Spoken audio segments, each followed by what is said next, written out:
Sobrang kilig nga po ang ibinigay ng Team EDSI ngayon, dito nga po sa social media, marami ang tuwang-tuwa at especially si Kalinga Prab, no, tuwang-tuwa dahil nga po pumapatok na sa 400,000 views. So, ganyan po kainit ngayon ang Team EDSI at napakaraming blessings ang dumating, no, kay Beyonce na dati-rati ay pansin po natin na walang gaanong nag-e-sponsor sa kanya simula nang nakulab under kay Kalingap Edo. Ay kita naman po natin naghihilahan po sila pataas, nagtutulungan po sila, which is yun po talaga yung gustong mangyari ni Kalingap Rab sa lahat ng mga beneficiary po, so yun na po, no.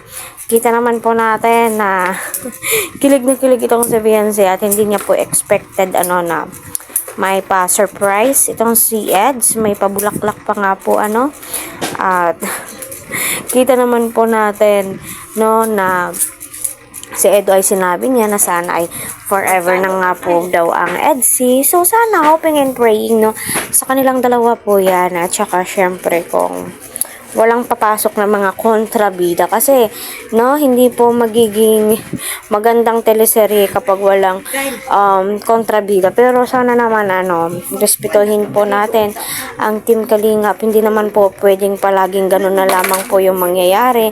Kasi kahit si Kalingap Eds ay nanghihinayang kung ano po yung mga nasimulan po nila, 'di ba? Nakakapanghinayang naman po talaga kapag papasukin ng iba. At saka sabihin po natin, magkaka-forever po talaga yan kapag si Beyonce ay makikipag-cooperate po sa Team Kalingap. At kita naman po natin na itong si Beyonce ay hindi po siya materialistic. Papasalamat po siya kung ano po yung mga biyayang natatanggap po niya na galing po sa Team Kalingap, no?